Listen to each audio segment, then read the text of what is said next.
எஸ்தரின் புத்தகத்தை நீங்க திறந்து வைத்துக் கொள்ளுங்கள். அதில் 2வது அதிகாரத்தின் கடைசி பகுதியை இன்றைக்கு நாம் சிந்திக்க போகிறோம்.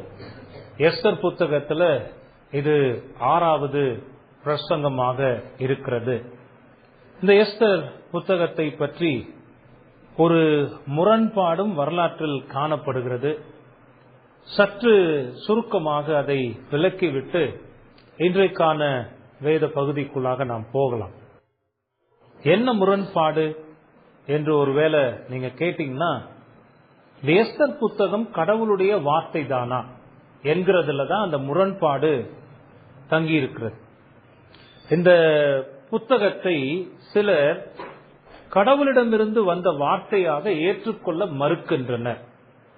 அதுக்கு காரணம் என்னன்னா, இந்த புத்தகத்துல கடவுளை பற்றி எங்குமே குறிப்பிடப்படவில்லை என்பதுதான் அவங்க சொல்லுகிற காரணம். இந்த புத்தகத்துக்கான அறிமுகத்தை பார்க்கிற போதே இதை நான் குறிப்பிட்டிருந்தேன். கடவுளுடைய பெயர் நேரடியாக இங்க பயன்படுத்தப்படவில்லை. கர்த்தர், ஆண்டவர், தேவன் என்று கடவுளை நேரடியாக குறிக்கின்ற ஒரு வார்த்தை கூட இந்த முழு புத்தகத்திலும் இல்லாமல் இருக்கிறதே. அப்படி இருக்கும்போது இது கடவுளிடமிருந்து வந்த வார்த்தையாக எப்படி இருக்கும்? ஆகவே இது ஒரு சாதாரண வரலாற்று புத்தகம் என்கிற விதத்துலதான் அவர்கள் சிந்தித்துக் கொண்டிருக்கிறார்கள். இந்த புத்தகத்தை பற்றி ஒரு முரண்பாடு. இன்னொரு கூட்டம் இருக்கு, இல்லை இல்லை, வேதத்தில் இந்த புத்தகம் இடம்பெற்றிருக்கிறது, இந்த புத்தகம் கடவுளுடைய வார்த்தையாகவே இருக்கிறது, கடவுளால் வெளிப்படுத்தப்பட்ட அவருடைய வார்த்தை, கர்த்தர், ஆண்டவர், தேவன் போன்ற கடவுளை நேரடியாக குறிக்கின்ற வார்த்தைகள் இல்லாத புத்தகமாக இது இருந்த போதிலும் கடவுளுடைய பராமரிப்பின் செயல்களால் நிறைந்திருக்கிற ஒரு புத்தகமாக இது இருக்கிறது. ஆகவே இது கடவுளால் வெளிப்படுத்தப்பட்ட அவருடைய வார்த்தை தான் என்று இன்னொரு கூட்டம். இப்படி இந்த 2 கூட்டத்துக்கு இடையில ஒரு முரண்பாடு காணப்படுகிறது. இப்ப இந்த புத்தகத்தை நாம வாசிக்கிற போது இதுவரைக்குமே 2 அதிகாரங்கள்ல பல காரியங்களை நாம சிந்தித்திருக்கிறோம். அந்த காரியங்களுக்கு பின்பாக கடவுள் எப்படியெல்லாம் செயல்பட்டிருக்கிறார் என்பதை நாம் பார்த்து வருகிறோம். ஆரம்பத்திலேயே நான் சொன்னது போல இது ஒரு சாதாரண வரலாற்று நிகழ்வு அல்ல. கடவுள் வரலாற்றில் எப்படி செயல்பட்டிருக்கிறார் என்பதை விளக்கக்கூடிய அற்புதமான ஒரு புத்தகம் இது. நேரடியாக கடவுளுடைய வார்த்தைகள், இந்த கடவுளுடைய பெயர் இந்த புத்தகத்தில் இல்லாமல் இருந்தாலும் கடவுளுடைய செயல்களை ஒவ்வொரு வார்த்தை வார்த்தையாக, வசன வசனமாக ஒவ்வொரு சந்தர்ப்பத்திலையும் நம்மால பார்க்க முடிகிறது. ஆரம்பத்துல பார்த்தோம்னா, அரசனுடைய கட்டளைக்கு வர மறுத்து தன் அரசி என்கிற பட்டத்தை வஸ்தி இழந்ததற்கு பின்பும் ராஜாவாகிய அகாஸ்வேரு தன்னுடைய சாம்ராஜ்யத்தின் கீழ் இருந்த அத்தனை நாடுகளின் உதவிகளோடும் பல திட்டங்களை போட்டு போருக்கு சென்ற போதிலும் கிரேக்கர்களிடத்துல தோற்று வெறுமையோடு திரும்பி வருகிறான். அந்த நிகழ்ச்சிக்கு பின்பும் பல நூற்றுக்கணக்கான பெண்கள் அரண்மனையில் சேர்க்கப்படுகிறார்கள். அந்த பெண்களுக்கு மத்தியில் எஸ்தர் அரசியாக தேர்ந்தெடுக்கப்படுவதற்கு பின்பாகவும் கடவுளுடைய பராமரிப்பின் செயல்கள் இருக்கின்றன என்பதையே நாம் பார்க்கிறோம். இதை ஒருபோதும் மறுக்க முடியாது. இதுல எந்த சம்பவமும் ஆக்சிடென்டலா எதேச்சையாக நடந்து விடுகிறது கிடையாது. இது கடவுளுடைய வார்த்தை இல்லை என்று சொல்லுகிறவர்கள் இவைகளெல்லாம் எதேச்சையாக நடந்த சம்பவங்கள் தானே என்று வாதிடுவார்கள். ஆனா இந்த முழு புத்தகத்தையும் முழு சம்பவங்களையும் நாம் பார்க்கிற போது கடவுளுடைய அற்புதமான செயல்பாடுகளை அங்கு நாம் பார்க்கிறோம். எப்படி தனித்தனியாக இருக்கிற பூக்களை எல்லாம் ஒன்றாக சேர்த்து ஒரு மாலையாக தொடுக்கிறோமோ, அது போல பல சந்தர்ப்ப சூழ்நிலைகளில் நடந்த இந்த சம்பவங்களை எல்லாம் ஒன்றாக தொகுத்து பார்க்கிற போது கடவுளுடைய அற்புதமான பராமரிப்பின் செயல்களை நாம பார்க்கிறோம். இது கடவுளுடைய வார்த்தை என்பதை மறுப்பதற்கு இடமே இல்லை.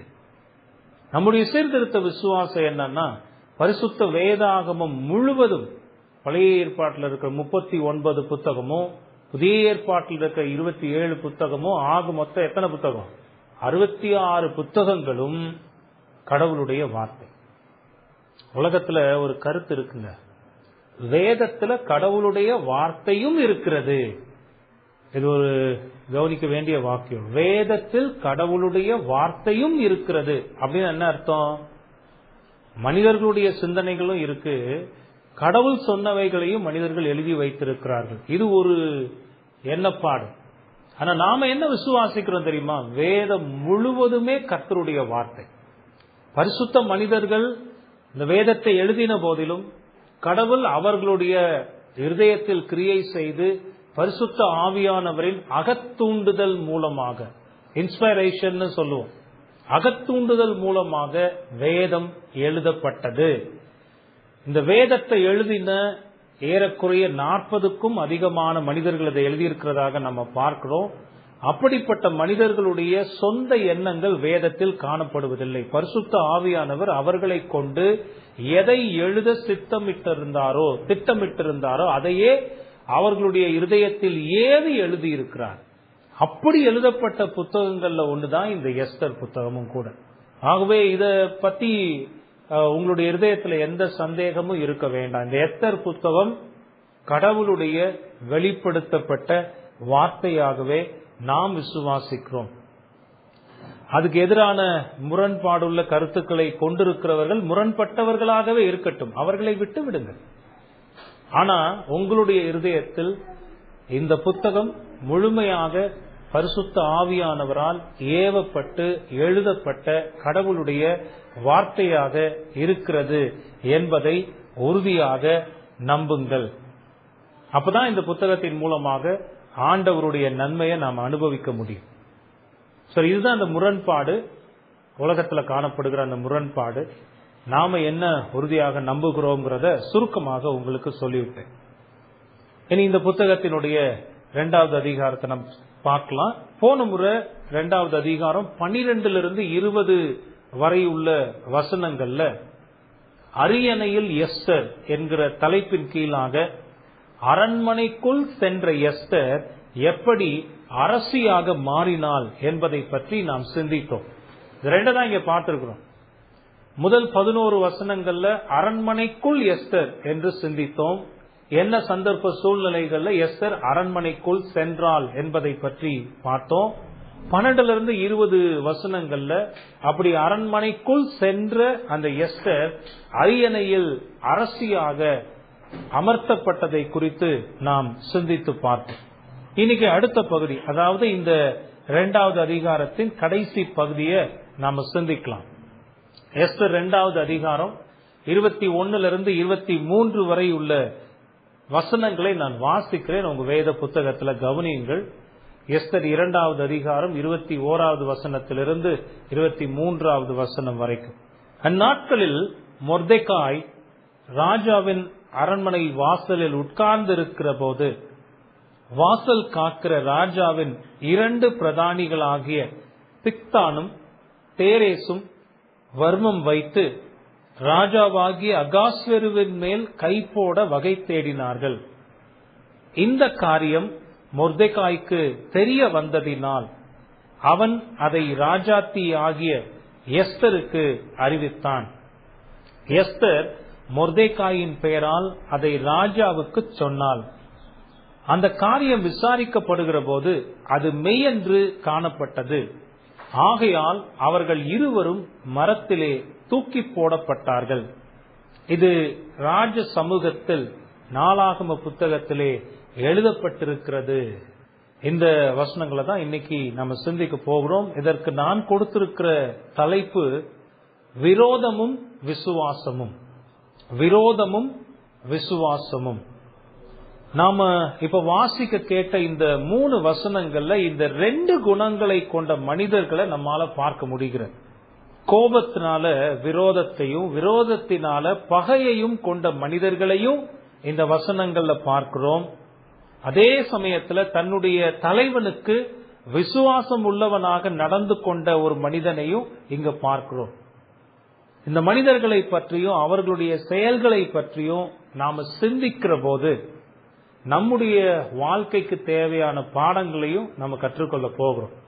வரலாற்றில் நடந்து முடிந்த ஒரு சம்பவம், அந்த சம்பவத்தை நம்ம பார்க்க போகிறோம். அதிலிருந்து நமக்கான பாடங்களை கற்றுக்கொள்ள போகிறோம். இந்த வேத வசனங்கள்ல நம்ம பார்க்க போவது கொஞ்சம், ஆனால் படிக்க போவது அதிகம். இந்த 3 வசனங்கள்லயும் நம்ம பார்க்க போவது கொஞ்சம், ஆனா படிக்க போவது அதிகம்.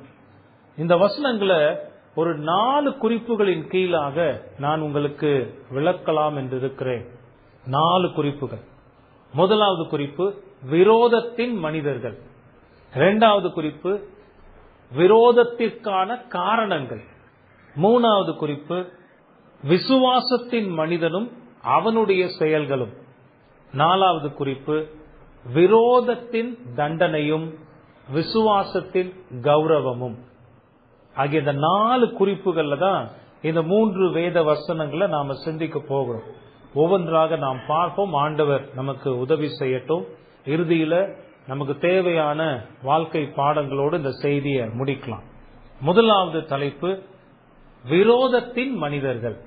21வது வசனத்தை நம்ம கவனித்து பார்க்கிற போது, அந்நாட்களில் மொர்தெகாய் ராஜாவின் அரண்மனை வாசலில் உட்கார்ந்திருக்கிற போது, வாசல் காக்கிற ராஜாவின் 2 பிரதானிகளாகிய பிக்தானும் தேரேசும் வர்மம் வைத்து ராஜாவாகிய அகாஸ்வருவின் மேல் கை போட வகை தேடினார்கள்.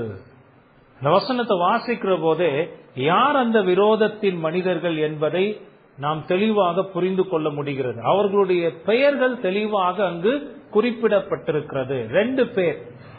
அவங்கதான் அரசனை விரோதித்த அந்த மனிதர்கள். ஒருத்தனுடைய பெயர் பிக்தா, மற்றொருவனுடைய பெயர் தேரேஸ். யார் இந்த 2 பேரும்? இந்த வசனமே சொல்லுகிறது, இவர்கள் ராஜாவின் 2 பிரதானிகள். பிரதானிகள் என்றால் அதிகாரிகள்னு நீங்க வச்சுக்கோங்க. ராஜாவுக்கு கீழிருந்து சேவை செய்யக்கூடிய முக்கியமான அதிகாரிகள்ல இந்த 2 பேரும் இருந்திருக்கிறார்கள். இவர்களுடைய வேலை என்ன? இவர்கள் வாசல் காக்கிறவர்கள்.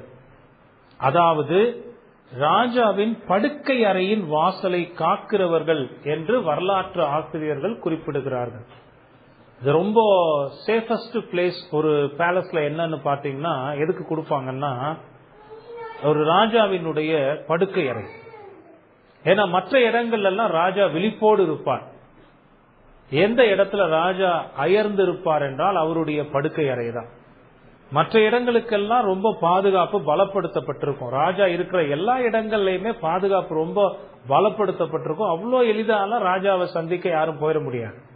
ஈவன் அரசவை கூடுகிற இடத்துல, காரியங்களை விசாரிக்கிற இடத்துல எல்லாம் கூட பாதுகாப்பு பலமாக இருக்கு. ஆனா வரலாற்று ஆசிரியர்கள் சொல்லுகிறாங்க, ஒரு அரசனுடைய படுக்கை அறை என்பது மிகவும் பாதுகாக்கப்பட்ட ஒரு இடமாக இருக்கும். அரசனுடைய உயர்ந்த நம்பிக்கைக்கு பாத்திரவான்களாக இருக்கிற மனிதர்களே அந்த அறையை காக்கக்கூடிய அந்த வேலைகள்ல ஈடுபடுவார்கள். அப்படித்தான் இந்த பிக்தானும் தேரேசும் ராஜாவுடைய, அகாஸ்வேரு ராஜாவினுடைய நெருக்கமானவர்கள். அவருக்கு ரொம்ப பரிச்சயமானவர்கள். இந்த பிக்தான் யார், தேரேஸ் யார் என்பதை பற்றி எல்லாம் அரசன் நன்கு அறிந்து வைத்திருந்தான். அரசனுக்கு ரொம்ப நெருக்கமானவர்கள். அது மட்டுமல்ல, அரசனுடைய உயர் பாதுகாப்பு அதிகாரிகள். இன்னொரு வகையில சொல்லணும்னா, அரசன் அரண்மனையில இருக்கும்போது அவனுடைய மெய் பாதுகாப்பாளர்கள்னு சொல்லுவாங்க. அரசனுடைய உயர்ந்த நம்பிக்கையை பெற்றவர்கள். அரசனாக அவன் இருந்த போதிலும் அவனுடைய உயிரை பாதுகாக்கும் பொறுப்பில் இருந்தவர்கள். சரிங்களா? இந்த மாதிரி உயர் பதவியில் இருக்கிறவங்க, அவங்கலாம் சில முக்கியமான இடங்களுக்கு போகும்போது அவங்களுக்குன்னு சில செக்யூரிட்டி கார்ட்ஸ் இருப்பாங்க. நீங்க நம்ம பிரதமரை எடுத்து பாத்தீங்கன்னா, ஏதாவது ஒரு நிகழ்ச்சிக்கு அவர் கலந்து கொள்ள வந்தார்னா அவருடைய கார் மட்டும் வராது, கான்வேன்னு சொல்லுவாங்க. அந்த வாகனத்துக்கு முன்னும் பின்னும் சில வாகனங்கள் இருக்கும். அந்த வாகனங்கள்ல பிரதமரை பாதுகாக்கக்கூடிய உயர் அதிகாரிகள் இருப்பாங்க. அவங்க சிறப்பு பயிற்சி பெற்றவர்களா இருப்பாங்க. எந்த சந்தர்ப்ப சூழ்நிலையையும் சமாளிக்க கூடியவர்களாக இருப்பாங்க. தங்களுடைய உயிரை பணயம் வைத்து பிரதமருடைய உயிரை பாதுகாக்கிறதுல துணிச்சல் மிக்கவர்களாக இருப்பாங்க. எதுக்குமே பயப்பட மாட்டாங்க. அப்படிதான் இருப்பாங்க. இசட் Z+ பாதுகாப்பு அப்படிலாம் சொல்லுவாங்க. ரொம்ப அந்த செக்யூரிட்டி லெவல்ல உயர்ந்தவர்கள். அப்படி இந்த அகாஸ்வேரு ராஜாவை பாதுகாப்பதற்காக இருந்த அதிகாரிகள்ல இந்த 2 பேரும் முக்கியமானவர்கள். அகாஸ்வேரு அரசனுடைய படுக்கை அறைய பாதுகாக்கக்கூடியவர்கள். நீங்க பாத்தீங்கன்னா இந்த பிக்தான் என்கிற பெயர் இதற்கு முன்பதாகவே எஸ்தர் 1வது அதிகாரத்துல வருகிறது. சில வரலாற்று ஆசிரியர்கள் என்ன சொல்லுகிறாங்கன்னா, வேத விளக்க வல்லுநர்களும் இந்த அரசனின் மெய் பாதுகாப்பாளனாக இருந்த இந்த பிக்தானை பற்றித்தான் முதல் அதிகாரத்திலும் சொல்லப்பட்டிருக்கிறது என்று அவர்கள் நம்புகிறார்கள். எஸ்தர் 1வது அதிகாரம் 11வது வசனத்துல பாத்தீங்கன்னா, எஸ்தர் 1வது அதிகாரம் 11வது வசனம்,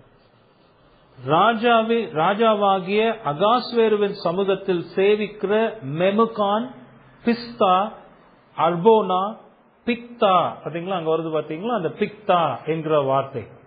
அவனோட சேர்ந்து 7 பிரதானிகள் இருந்ததாக அங்கு பார்க்கிறோம். சோ வேத விளக்க வல்லுநர்களும் வரலாற்று ஆசிரியர்களும் என்ன நம்புகிறாங்கன்னா, அந்த 7 பேர்ல ஒருவனாக இருந்தவன் தான் இந்த பிக்தானாக இருக்கலாம் என்று அவர்கள் நம்புகிறார்கள். இந்த தேரேச பத்தி வேறு எங்கேயும் குறிப்பிடப்படல. இவங்க 2 பேரையும் பத்தி இவ்வளவுதான் நமக்கு தெரியுது. அரசனுடைய உயர்ந்த நம்பிக்கைக்கு பாத்திரவான்களாக, அரசனுடைய உயிரை பாதுகாக்கக்கூடிய அதிகாரிகளாக இருந்தவர்கள் தான் இந்த 2 பேரும். ஆனா இப்போ அரசனுடைய உயர்ந்த நம்பிக்கைக்கு பாத்திரவான்களாக இருந்த இந்த 2 பேருமே அவனுக்கு விரோதிகளாக மாறிவிட்டார்கள். அரசனை விரோதித்த விரோதத்தின் மனிதர்களாக மாறிவிட்டார்கள். யார நம்பி அரசன் நிம்மதியாக தூங்கலான்னு நினைக்கிறானோ அவர்களே அரசனுடைய உயிரை எடுப்பதற்கான சதி திட்டங்களை செய்யக்கூடிய விரோதிகளாக மாறிவிட்டார்கள். அரசனுடைய நம்பிக்கைக்கு எதிராக செயல்பட துணிந்து விட்டார்கள். அவ்வளவு சாதாரணமா யாரையும் நம்பிட மாட்டாங்க இந்த உயர் அதிகாரத்தில் இருக்கிறவங்க எல்லாம்.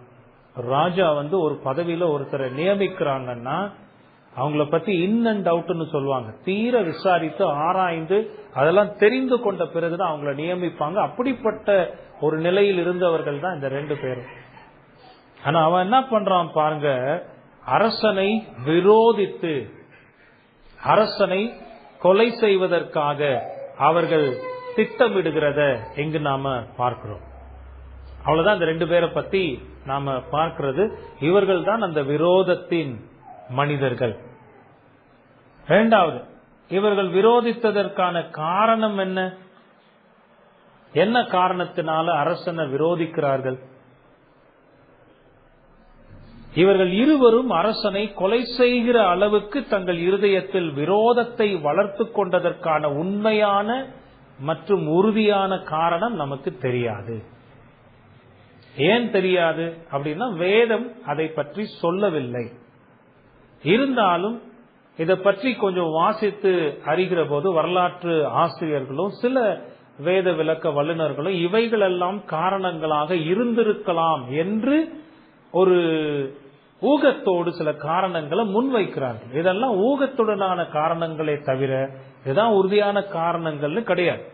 ஒரு 4 காரணங்களை முன்வைக்கிறாங்க. பல காரணங்கள் சொல்லப்பட்ட போதிலும் இப்படி இந்த 2 பேரும் சேர்ந்து அரசனை கொலை செய்வது அளவுக்கு திட்டமிட்டு இருக்கிறாங்கன்னா இந்த 4 காரணமாக இருக்கலாம் அப்படின்னு அவங்க சொல்லுகிறார்கள், கருதுகிறார்கள். என்னென்ன காரணங்கள்? முதலாவது காரணம், வஸ்தி அரசி என்கிற பட்டத்திலிருந்து இறக்கப்பட்டதை பொறுத்து கொள்ள முடியாத காரணத்தினால் இவர்கள் அரசனை கொலை செய்ய திட்டமிட்டிருக்கலாம். வஸ்திக்கு இழைக்கப்பட்ட அந்த தீமையை பொறுத்து கொள்ள முடியாததன் காரணமாக இவர்கள் இப்படி செயல்பட்டிருக்கலாம் என்று சொல்லுகிறார்கள். இரண்டாவது, எங்கிருந்தோ வந்த ஒரு பெண், சாதாரண பெண் எஸ்தர், அரசியாக உயர்த்தப்பட்டதை பொறுத்து கொள்ள முடியாமல், ஏன்னா எத்தனையோ பேர் அரசியாக தேர்ந்தெடுக்கப்படுவாள் என்று நியமித்திருக்கலாம். வரலாற்று ஆசிரியர்கள் சொல்றாங்க, நான் ஏற்கனவே உங்களுக்கு ஒரு பிரசங்கத்துல சொல்லி இருக்கிறேன், ஒரு அரசன் இப்படி நாடு முழுவதும் இருந்து பெண்களை தேடி கண்டுபிடிக்கிறதுன்றது ரொம்ப இயல்பானது கிடையாது. யார திருமணம் செய்வாங்கன்னா ராஜ பதவியில் இருக்கிறவர்கள், பக்கத்து நாட்டினுடைய அரசனுடைய பெண்கள், அல்லது தன்னுடைய அரசவையில் இருக்கிற மிக உயர்ந்த பதவியில் இருக்கக்கூடியவர்கள், அப்படிப்பட்ட பெண்களை தான் தெரிவு செய்யலாம். ஒரு கருத்து நிலவுகிறது, இந்த பிக்தான் இதன் காரணமாக அரசனை பழிதீர்க்க நினைத்திருக்கலாம் என்று சொல்லப்படுகிறது. இதுக்கு எந்த உறுதியான ஆதாரமும் கிடையாது. பிக்தான் ஒருவேளை தன்னுடைய குடும்பத்தில் யாராவது, ஏன்னா 7 பிரதானிகள்ல ஒருவன்னு பாக்குறோமா, அப்படி நிலையில இருக்கும்போது தன்னுடைய குடும்பத்திலிருந்து யாராவது அரசியாக வருவார் என்கிற ஒரு எண்ணத்தோடு இருந்து அந்த எண்ணம் நிறைவேறாமல் சாதாரண எஸ்தர் அரசியாக உயர்த்தப்பட்டது பொறுத்து கொள்ள முடியாமல் அதற்கு பழி தீர்ப்பதற்காக, ஏன்னா வர்மம் வைத்துன்னு வருது பாத்தீங்களா, வர்மம்னா இருதயத்துல ரொம்ப அப்செட் ஆகி, அது அப்செட் மட்டும் இல்ல, அது ரொம்ப பெரிய காயத்தை ஏற்படுத்தி அந்த காயம் ஆறாத வடுவாக மாறி அது இருதயத்துல கொதிச்சுக்கிட்டே இருந்து அதுக்கான பழி வாங்குகிற நடவடிக்கை தான் அரசனை கொலை செய்யக்கூடிய அளவுக்கு போறது. அப்ப இது ஒரு காரணமாக இருந்திருக்கலாம். எஸ்தர் ராணியாக உயர்த்தப்பட்டது இவர்களுக்கு விருப்பம் இல்லாமல் இருந்த காரணத்தினால் இப்படி நடந்திருக்கலாம். இது 2வது காரணமாக சொல்லப்படுகிறது. 3வது காரணம், இது ரொம்ப லாஜிக்கலா இல்லாம இருந்தாலும் சிலர் இதை சொல்லதான் செய்யறாங்க. அரசனுடைய படுக்கை அறைய பாதுகாக்கக்கூடிய பொறுப்பில் இருந்தவர்கள் இவர்களுக்கு வேலை பளு கொஞ்சம் அதிகமா, மன அழுத்தமும் கொஞ்சம் அதிகமா. அந்த இரவு நேரங்கள்ல கண் விழித்து தூங்காம அரசன் எந்த நேரம் எதை கேட்டாலும் அதை உடனடியாக கொண்டு வந்து கொடுக்கக்கூடிய ஒரு பொறுப்பில் இருந்தவர்கள் இவர்கள். ஆகவே அகாஸ்வேரு ஏற்கனவே பார்த்த மாதிரி ஒரு மேட்மேன். அவனுடைய கொடுக்கிற வேலை பளுவின் நிமித்தமாக மன அழுத்தத்தின் காரணமாக அவனை கொலை செய்ய தீர்மானித்திருக்கலாம் என்று ஒரு கூற்று சொல்லப்படுகிறது. 4வது ஒரு கூற்று இருக்கு. அது என்ன தெரியுமா? அகாஸ்வேரு கிரேக்கர்களுக்கு எதிராக திட்டமிட்டுக் கொண்டே இருக்கிறார். அவங்க அப்பாவாகிய தரியுவும் அதே மாதிரி திட்டமிட்டு போய் தோற்று வந்தார். இப்போ கொஞ்சம் வருஷத்துக்கு முன்னாடி அகாஸ்வேருவும் போய் தோற்று வந்தார். இப்படி கிரேக்கர்கள் மீது படையெடுத்துக் கொண்டே இருக்கிற இந்த அரசனை கொலை செய்ய கிரேக்கர்கள் நினைத்து இந்த பிரதானிகளுக்கு ஏதாவது லஞ்சம் கொடுத்து கொலை செய்ய வகை தேடி இருக்கலாம் அப்படின்னு ஒரு கருத்து நம்பப்படுகிறது. அப்ப எதிரிகளுடைய சூழ்ச்சி என்று சொல்லுகிறார்கள். ஆக இந்த 4 காரணங்கள் பிரதானமாக பார்க்கப்படுகிறது. ஆனா இதுல எது உண்மைன்னு நமக்கு உறுதியாவே தெரியாது. இதெல்லாம் இருக்கலாம் என்றே வரலாற்றுல சொல்லப்படுகிறது. இவைகளில் ஏதாவது ஒன்றாக இருக்கலாம். அந்த கருதப்படுகிறது அந்த வார்த்தை ரொம்ப முக்கியம். அதனால நாம இதைத்தான் உறுதியா எடுத்துக்க முடியாது. வேதமும் அதை பத்தி நமக்கு சொல்லல. வேதம் சொல்லுகிறது வர்மம் வைத்து என்று சொல்லுகிறது. தங்களுடைய இருதயத்தில் பகையை வளர்த்து.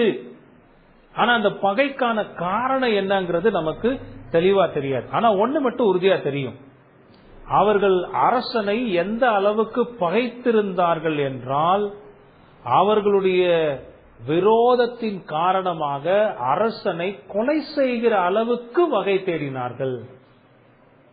வேதம் சொல்லு, அவங்க இருதயத்தில் இருந்த விரோதம் பகையா மாறி அந்த பகை வளர்ந்து வளர்ந்து வளர்ந்து அரசனை கொலை செய்கிற முடிவிற்கு வந்து அதற்கான திட்டங்களையும் தீட்டிக் கொண்டிருந்தார்கள். வகை தேடினார்கள். 2வது வசனத்துல கடைசியில பாருங்க, வகை தேடினார்கள். ஆக இது எத்தனை பயங்கரமானது தெரியுமா? இவங்க 2 பேரும் இப்படி சிந்திக்கிறது அரசனுக்கு தெரிஞ்சா அவங்களுடைய உயிருக்கே ஆபத்து. அது நல்லா தெரிஞ்சிருந்தும் அரசனுக்கு எதிராக இப்படிப்பட்ட ஒரு தீர்மானத்தை எடுத்து அரசனை கொலை செய்ய திட்டமிட்டு வகை தேடி இருக்கிறார்கள் என்று நாம பார்க்கிறோம். இதுதான் அவங்க தேடினதுக்கான காரணங்களாக இருக்கலாம். 2 குறிப்பை பார்த்திருக்கிறோம். இந்த விரோதத்தின் மனிதர்கள் யார்? பிக்தான் மற்றும் தேரேசு. அவர்கள் யார்? அவர்களுடைய வேலை என்னன்றதை பத்தி பார்த்தோம். அவர்கள் அரசனை கொலை செய்வதற்கு வகை தேடினதற்கான காரணங்கள் எதுவாக இருக்கலாம் என்பதை பற்றி பார்த்திருக்கிறோம். இனி 3வது குறிப்பை பார்க்கலாம். விசுவாசத்தின் மனிதன், அவனையும் இங்க பார்க்கிறோம். விசுவாசத்தின் மனிதனும் அவனுடைய செயல்களும். 22வது வசனம் பாருங்க. இந்த காரியம் மொர்தெக்காய்க்கு தெரிய வந்ததினால் அவன் அதை ராஜாத்தியாகிய எஸ்தருக்கு அறிவித்தான். எஸ்தர் மொர்தெகாயின் பெயரால் அதை ராஜாவுக்கு சொன்னாள். யார் அந்த விசுவாசத்தின் மனிதன்? கடவுளால் சூசான் அரண்மனையில் வைக்கப்பட்டிருந்த மொர்தெகாயே அந்த மனிதன். இப்ப மொர்தெகாயை பற்றி இந்த எஸ்தர் புத்தகத்துல பல இடங்கள்ல அவனுடைய குணங்களை பத்தி நம்ம பார்க்கிறோம். பல டைமென்ஷன் சொல்றோம்ல, பல கோணங்கள்ல மொர்தெகாயினுடைய குணங்களை பார்க்கிறோம். அதுல ரொம்ப ஒரு அருமையான ஒரு குணமாக தன்னுடைய அரசனுக்கு, தன்னுடைய தலைவனுக்கு விசுவாசத்தோடு வேலை செய்யக்கூடிய ஒரு குணத்தை இங்கு பார்க்கிறோம். எஸ்தர் இப்பொழுது அரசியாக இருக்கிறாள். ஆகவே தான் நினைத்ததையெல்லாம் எஸ்தரை கொண்டு சாதித்து விடலாம் என்று தன்னுடைய இருதயத்தில் தவறாக நினைத்து தன்னுடைய பதவியை எல்லாம் உயர்த்தி கொள்வதற்கான திட்டத்தை மொர்தெகாய் செய்யவில்லை.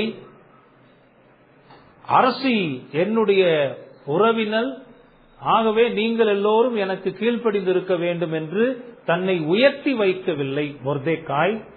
மாறாக அவன் இருந்த நிலையில் இருந்து கொண்டு விசுவாசத்தோடு தன்னுடைய வேலைகளை அந்த சூசான் அரண்மனையில செய்து கொண்டிருக்கிறான்.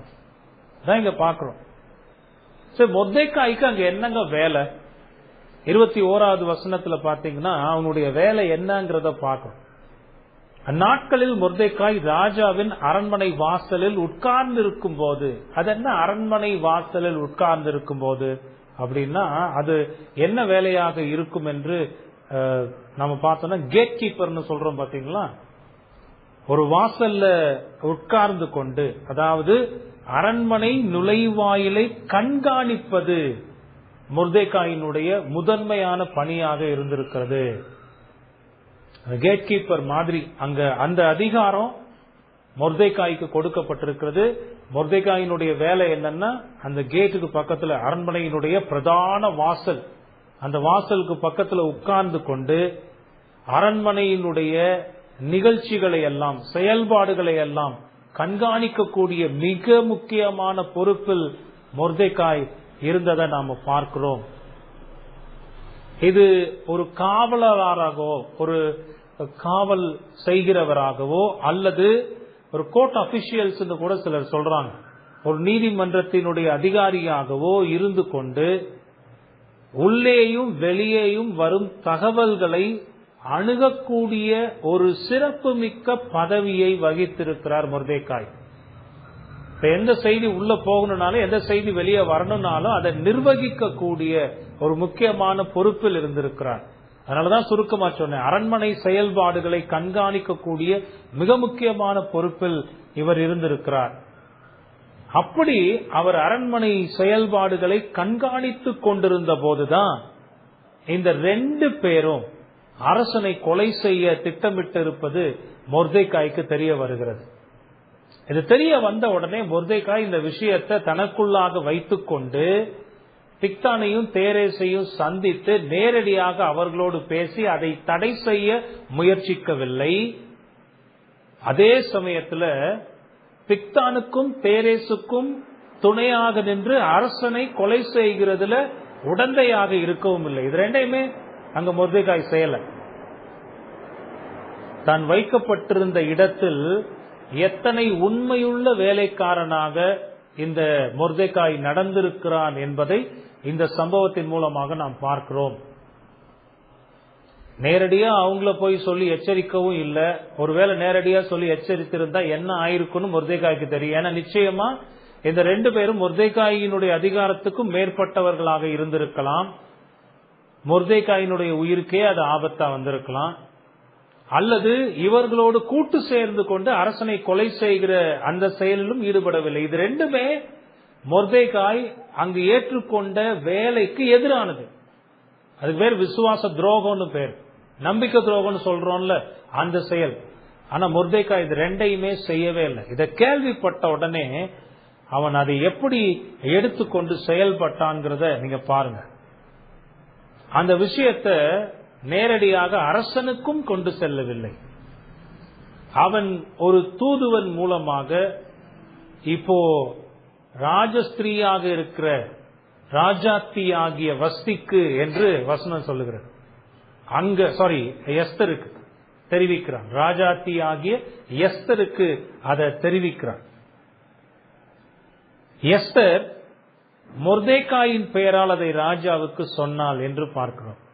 எஸ்தரும் பாருங்களேன், இதெல்லாம் ரொம்ப எமினன்ட் கேரக்டர்ஸ்ங்க. எமினன்ட் கேரக்டர்ஸ்னா ரொம்ப சிறப்பான குணங்கள், பண்புகள். ஒருவேளை நீங்க அப்படிப்பட்ட சூழ்நிலையில இருக்கும்போது ஏதோ ஒரு ஆபத்து வரப்போது, ஒருத்தன் அந்த செய்தியை உங்ககிட்ட கொண்டு வந்து சொன்னான்னா, இயல்பா மனிதர்களுடைய நிலை என்ன? நம்ம மேலதிகாரிகள்கிட்ட போய் சொல்லி நாம பேர் வாங்க தான் பார்ப்போம். ஐயா இப்படி நடக்க போகுதுங்கய்யா அப்படின்னு சொல்லி, எப்படியா அதெல்லாம் நான் கேள்விப்பட்டேன், கண்டுபிடிச்சிட்டேன், நீங்க அதை விசாரிச்சு பாருங்கயா. அதுல வரக்கூடிய பேரையும் புகழையும் நன்மையையும் நாம அனுபவிக்க தான் யோசிப்போம். ஆனா எஸ்தர் அப்படி செய்யல.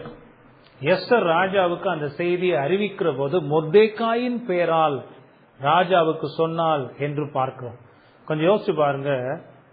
விழா கோலம் பூண்டு ரொம்ப சந்தோஷமாக அரசி பட்டத்துல வந்து அந்த அரண்மனையை அவ்வளோ கோலாகலமாக கொண்டாடி கொண்டிருந்த நேரத்தில் இப்படிப்பட்ட ஒரு சூழ்நிலை அந்த அரசவையில அரண்மனையில எப்படிப்பட்ட பரபரப்பை உண்டாக்கி இருக்கும்ன்றத சிந்தித்துப்பாங்க. அரசனுடைய உயிருக்கே ஆபத்தை ஏற்படுத்தக்கூடிய கொடூர திட்டத்தை அரசன் கேள்விப்படுகிறான். அகாஸ்வேருவுக்கு அது எப்படி இருந்திருக்கு யோசிச்சு பாருங்க. வெளியிலிருந்து எதிரிகள் வருவாங்கன்னு நாம இவ்வளவு காவல் வச்சா, நம்முடைய படுக்கையறைய காவல் பண்ணக்கூடிய, உயிரையே பாதுகாக்கக்கூடிய இந்த 2 பேரும் இப்படி திட்டமிட்டு இருக்கிறாங்களா அப்படின்னு அரசனை அதிர்ந்து போயிருப்பான். அதுவும் இந்த செய்தி யார் மூலமாக வரல, பட்டத்து ராணியின் மூலமாக வருகிறது. அந்த செய்தியை சொன்னவர் பெயராலேயே வருகிறது. அதனால அரசனால் இந்த செய்தியை சாதாரணமாக எடுத்துக்கொள்ள முடியாது. மொர்தெகாய் ரொம்ப கிளவரா இங்க செயல்பட்டு இருக்கிறாங்க. வேற யார் மூலமாகவோ இந்த செய்தியை சொல்லி அனுப்பினால் அரசன் எந்த அளவுக்கு பதில்வினை செய்வான் என்பது நமக்கு தெரியாது, மொர்தெகாய்க்கும் தெரியாது. வேற யார் மூலமாகவோ அது சொல்லி அனுப்பியிருந்தா ஒருவேளை பொறாமையினால அவங்க இதை செய்யறாங்கன்னு கூட அரசன் அதை விட்டிருப்பான். ஆனா அரசி மூலமாக அது போகிற போது ஏற்கனவே மொர்தெகாய் எஸ்தரின் மயக்கத்தில் நிறைந்திருந்தவனாக இருக்கிறான் என்று பார்க்கிறோம். எஸ்தர் மீது அவ்வளவு அன்பு வைத்திருக்கிறான். நீங்க பாருங்க, எஸ்தர் அரசனை சந்திக்க வந்த போது ஒரு கேள்வி கேட்கிறான்ல, பல தடவை அதை நான் சொல்லியிருக்கிறேன். எஸ்தர் ராஜாத்தியே, உனக்கு என்ன வேண்டும்? என் ராஜ்யத்துல பாதிய கேட்டாலும் தர்றேன். அந்த அளவுக்கு எஸ்தரை அவன் நேசிப்பதற்கு முதல்ல எஸ்தரை பார்த்து எஸ்தருடைய அழகுலையும் அவளுடைய குணங்களையும் மயங்கி போனான். அது ஒண்ணு. ரெண்டாவது, இது ஒரு முக்கியமான சம்பவமாக பார்க்கப்படுகிறது. எஸ்தர் அரசனுடைய உயிரை காப்பதற்கான ஒரு செயல்ல ஈடுபட்டிருக்கிறார். புரியுதா உங்களுக்கு? இதெல்லாமே கடவுளால பின்னப்பட்டிருக்கிற ஒரு அற்புதமான நறுமண மாலை. அப்ப மொர்தெகாய் கேள்விப்பட்ட உடனே அதை எஸ்தருக்கு அறிவிக்கிறான். எஸ்தர் அதை அரசனுக்கு மொர்தெகாயின் பெயரிலேயே அறிவிக்கிறார். இதான் விசுவாசத்தின் செயல்பாடு. மொர்தெகாய் எவ்வளோ ஒரு கடவுளுக்கு பயந்த மனிதனாக அங்கிருந்து செயல்பட்டிருக்கிறார் என்பதை பார்க்கிறோம். தான் ஏற்றுக்கொண்ட வேலைய துல்லியமாக தெளிவாக தன்னுடைய எஜமானுக்கு விசுவாசமாக செய்து முடித்த மொர்தெகாய விசுவாச மனிதனை இங்கு நாம பார்க்கிறோம். 3 குறிப்புகளை பார்த்திருக்கிறோம். விரோதத்தின் மனிதர்களையும் அவர்கள் விரோதித்ததற்கான காரணங்களையும் பார்த்தோம். இப்போ விசுவாசத்தின் மனிதனையும் அவனுடைய செயல்பாடுகளையும் பார்த்திருக்கிறோம். இனி 4வது குறிப்பு மற்றும் கடைசி குறிப்பு, இந்த விரோதத்துக்கான தண்டனையும் விசுவாசத்துக்கான கௌரவத்தையும் பார்க்கலாம். 23வது வசனம் பாத்தீங்கன்னா, அந்த காரியம் விசாரிக்கப்படுகிற போது அது மெய்யென்று காணப்பட்டது. ஆகையால் அவர்கள் இருவரும் மரத்திலே தூக்கி போடப்பட்டார்கள். இது ராஜ சமூகத்தில் நாளாகம புத்தகத்திலே எழுதப்பட்டிருக்கிறது. எஸ்தருக்கு மொர்தெகாய் மேல எவ்வளவு நம்பிக்கை இருந்திருக்கணும் பாருங்க. ஏன்னா ஒருவேளை இது தவறான செய்தி என்று அரசன் கண்டுபிடித்தால் நிலைமைய தலையில மாறிடும். எஸ்தருக்கு மொர்தெகாய் மேல அவ்வளோ நம்பிக்கை. ரொம்ப உறுதியாக அரசனுக்கு அந்த செய்தியை கொண்டு சேர்க்கிறாள் மொர்தெக்காயின் பேரிலேயே. அரசன் அதை சாதாரணமாக எடுத்துக்கொண்டு காலம் தாழ்த்தி விடவில்லை. அவங்க உடனே செயல்படுறான். ஏன் தெரியுமா உடனே செயல்படுறான்? அவனுடைய உயிருக்கே ஆபத்து. எந்த நிமிஷத்திலையும் அவனுடைய உயிரை அவங்க எடுத்துடலாம். அதற்கான சந்தர்ப்ப சூழ்நிலைகளை தான் அவங்க பார்த்து கொண்டிருக்கிறார்கள். ஆகவே அரசன் அங்கு துரிதமாக செயல்படுகிறான். மேட்மேன் இங்க ரொம்ப கிளவரா செயல்படுறான். அகாஸ்வேரு உடனடியாக ஆக்ஷன்ல ஈடுபட்டு அதை விசாரிக்கிறான். அதை விசாரிக்கிற போது உண்மைதான், இவங்க 2 பேரும் அவரை கொலை செய்வதற்கு திட்டங்களை தீட்டி வகை பார்த்து கொண்டிருக்கிறார்கள் என்பது உறுதி செய்யப்படுகிறது.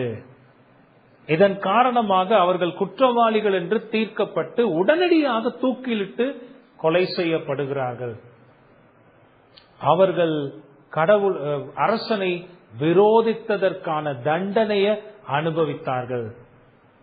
ஆனா அதே வசனத்துல விசுவாசத்தின் கௌரவத்தை பற்றியும் நாம பார்க்கிறோம். அது என்ன? 23வது வசனம் கடைசியில பாத்தீங்கன்னா, இது ராஜ சமூகத்தில் நாளாகம புத்தகத்தில் எழுதப்பட்டிருக்கிறது. கிங்ஸ் டைரின்னு சொல்றோம் பாத்தீங்களா, அரசனுடைய டைரி. நமக்கெல்லாம் ரொம்ப குறைஞ்சு போச்சு இந்த டைரி எழுதுற பழக்கம்லாம். இந்த வார்த்தைகளை கேட்டுக்கொண்டிருக்கிற எத்தனை பேருக்கு அந்த டைரி எழுதுற பழக்கம் இருக்குன்னு தெரியல. எனக்கு இல்ல, ஒரு நாள் அதை நான் செய்ததில்லை. ஆனா சிலர் இருப்பாங்க, ஒவ்வொரு நாள் இரவுலையும் படுக்கிறதுக்கு முன்பதாக அந்த நாள்ல என்னெல்லாம் நடந்தது, முக்கியமான சம்பவங்கள் என்னங்கிறத ரொம்ப சுருக்கமாக தெளிவாக எழுதி வைப்பாங்க. அவங்க வாழ்க்கையில நடந்ததெல்லாம் அந்த டைரியில பார்க்கலாம். அந்த டைரியெல்லாம் ஒரு காலத்துல எடுத்து பார்த்தா நடந்ததெல்லாம் ஒரு பசுமை நினைவுகளாக இருக்கும். அது மாதிரி இந்த அரசர்களுடைய சமூகத்துல, அரசவையில முக்கியமாக இந்த ஃபைல் மெயின்டைன் பண்ணப்படும். அதுல நடந்த முக்கியமான சம்பவங்கள் எல்லாம் எழுதப்படும். நீங்க உங்களுக்கு தெரியுமா, நம்ம பிரதமரா இருக்கட்டும் அல்லது அமெரிக்க அதிபரா இருக்கட்டும், இவங்கெல்லாம் ஒரு டைரி மெயின்டைன் பண்ணுவாங்க. அது ரொம்ப ஹைலி கான்பிடென்ஷியல். அதெல்லாம் யாருக்கும் தெரியாது, யாராலையும் பார்க்கவே முடியாது. பிரசிடென்டோடைய டைரிய அடுத்த பிரசிடென்டா வர்றாரு பாத்தீங்களா, அவங்களால மட்டும்தான் பார்க்க முடியும். வேற யாருக்குமே அதை பார்க்கறதுக்கு முடியாது. அந்த கான்பிடென்ஷியல் டைரிஸ்ல அந்த பிரசிடென்டா இருக்கிறவங்க முக்கியமாக நடந்த நிகழ்வுகள், தன்னுடைய பர்சனல் எல்லாம் இல்ல, அந்த நாட்டை சம்பந்தமாக நடந்த முக்கியமான சம்பவங்கள் எல்லாம் அதுல எழுதி பாதுகாப்பாங்க.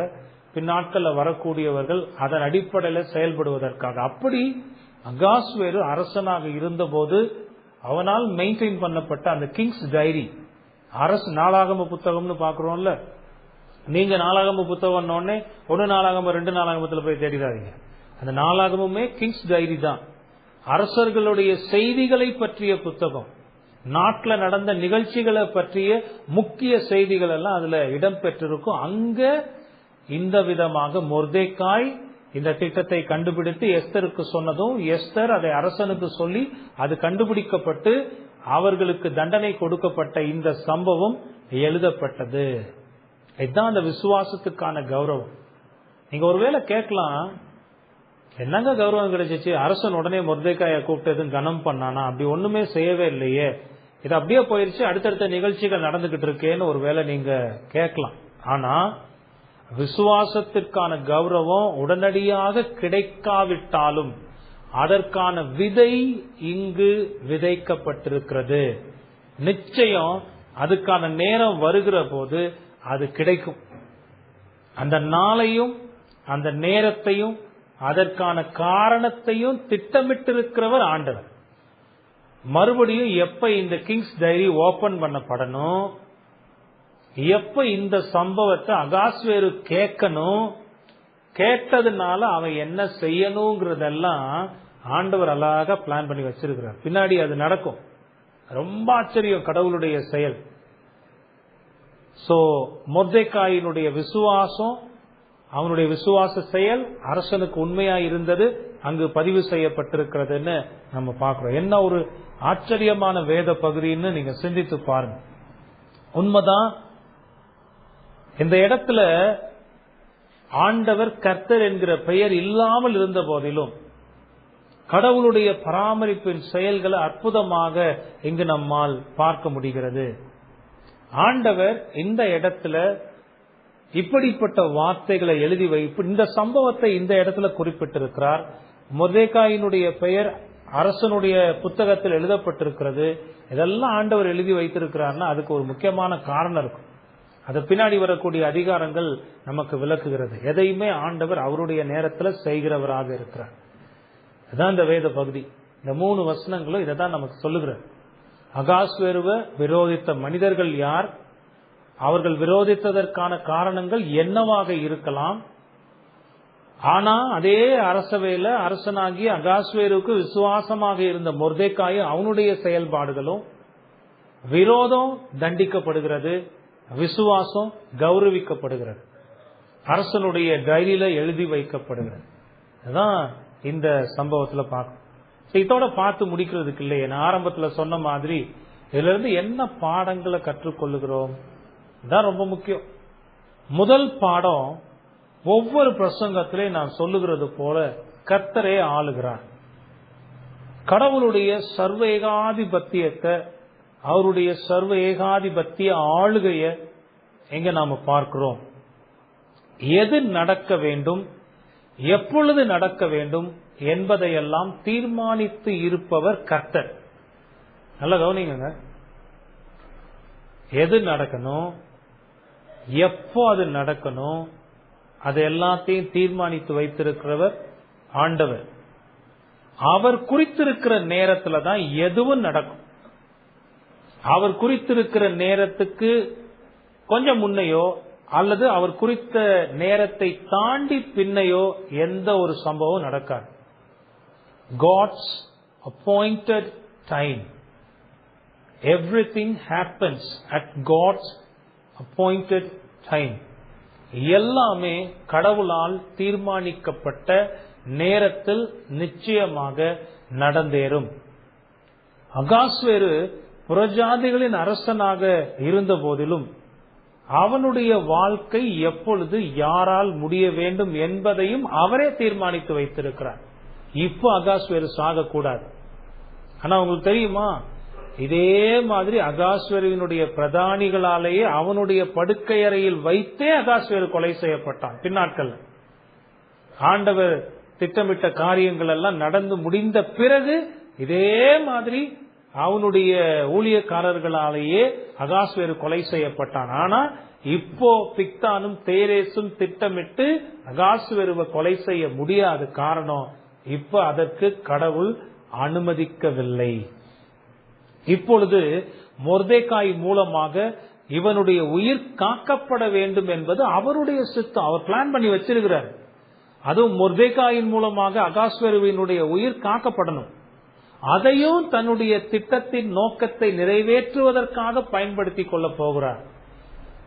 ஏதோ இந்த சம்பவம் நடந்துருச்சு முடிஞ்சிருச்சுன்னு இல்ல, அது கிங்ஸ் டைரியிலையும் எழுதி வைக்கப்பட்டிருக்கிறது. அதுவும் அவருடைய செயல்.